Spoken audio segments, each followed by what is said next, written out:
What's up? In this video, I'm going to be showing how to draw hands, and I've gotten a few requests on making a tutorial on this. Even I have some tutorials on this already, but I decided to make another one for some of you that want this. And I chose some foreshortened versions of hands before, 'cause I think last time I chose some hands that from the side view, and those are a little easier to do. So it shows a little something that's a little more harder to show how the process of how I like to do hands that are foreshortened. And I chose these particular pictures because it's kind of showing the fingers kind of coming at you. So when I start out drawing hands like this, now when I'm doing them, I will do the palm. And when I do the palm, sometimes I can make like a box at an angle based on the position of the hand or how it's positioned. And but for this one, I did the box. Well, the box is in my head, but I chose to make the palm where you'll see the big part of the palm, and then you have the two at the bottom, and it's kind of a way of showing the creases of where the fingers will bend, because when your finger bends, part of your palm will bend also with it. So I kind of like to draw the palm, big shapes in the position of how that will look, and then I'll just start placing the fingers on top of that. And so normally when I do the fingers, I will make like 3 cylinders for each finger, and 3 or 2 for the thumb, depending on the position of where it looks and how the thumb is bending. Sometimes it looks like it's 3 cylinders, even though it's basically pretty much 2. And you see, I'm focusing on using big shapes, finding out where the position is, and I'm kind of just overlapping each shape until it forms the finger. And sometimes when I'm doing fingers, sometimes I'll draw the tip of the finger first, and then work my way back into the palm. But for this one, I chose to work from the palm out. And you may see me switch up to drawing the tip of the finger first, then work my way back. But it depends on how I choose or decide to draw that finger. So you see, I'm trying to overlap it.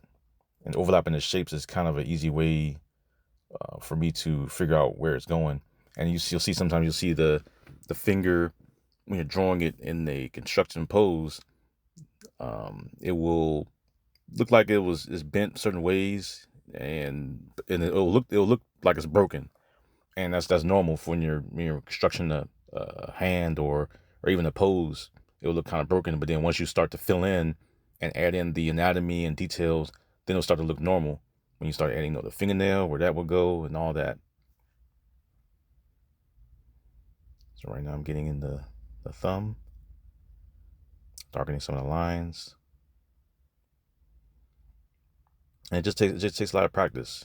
You practice constructing the hand, finding out the big shapes, what shapes will um, help the other as far as forming the pose, and constructing that finger in the position that you want it. So I think the tip of the thumb,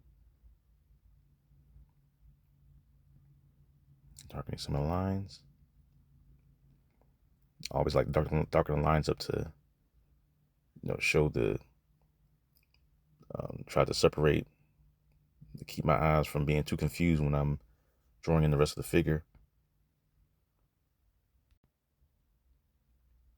And darkening the arm. I didn't want to get too focused on the arm. I just drew it in there just to add it in, but I didn't want to get too attached to that one. My main focus is just drawing the hand.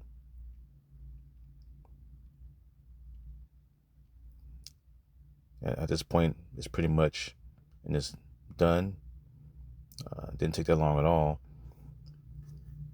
Just adding in darkening some areas, adding some creases where it needs to go. And if I was to add the anatomy, I'll just take these lines and use my rubber eraser, erasing everything and make it lighter.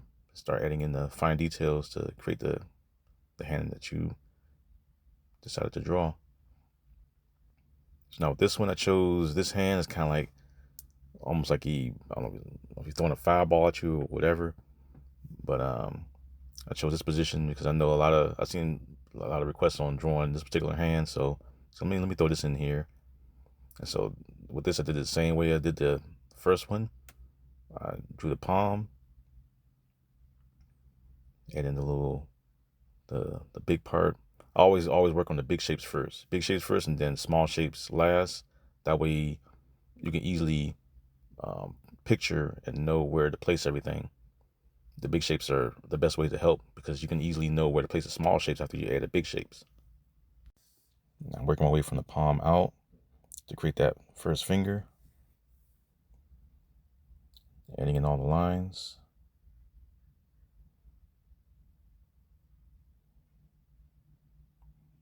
Adding in the second finger. Drawing lines, curving the lines to get that bend. And sometimes you have to curve it a little sooner to create that illusion of the bend of the finger. Because when you're drawing the finger with the anatomy and details, all those creases of the three cylinders won't really show as much. There'll be more of creases rather than me drawing like the actual whole cylinder. This is more of a guide to know where to place everything when you're adding in the details. So you see I started my curve early with this one because it's a little foreshortened. Work my way out, straight line. I curve it again, straight line back. Then I make the little tip.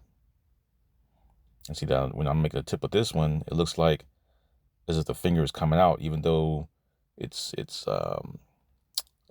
still foreshortened. But once you add that fingernail in there, it will show, or the fingernail, also the shading, it will show how the finger is looking when it's coming at you. This finger is going straight down, so curve the lines. And the next curve. And sometimes when I'm making a finger like this, you can just draw one straight line going down and then just drop in the curves.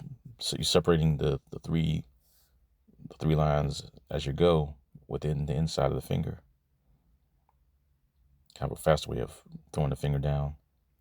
Because either way, you're going to erase this anyway and lighten it to add details. So you're not really, you're going to make it as close as you can to the hand that you want, but you're always going to end up erasing it to adding those details to make it look like a realistic hand or cartoon hand, depending on what you're going for and your style.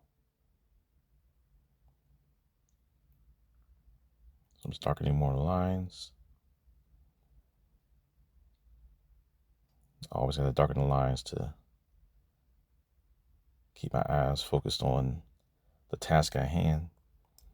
I'm adding in the arm. I don't really have to add it. I just threw it in there just to add something else, but I didn't want to get too detailed with it.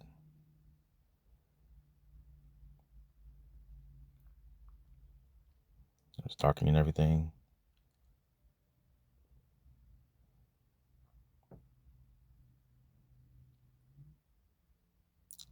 Adding more detail to this. And it just takes a lot of practice. You keep working on it and just keep drawing. Draw it over and over again. You can draw the same hand over and over again for a day or so, and until you get it right. Eventually, you'll get it. But it just takes a lot of practice. That's it for this video. See more like this, like button, subscribe, and comment. Take care.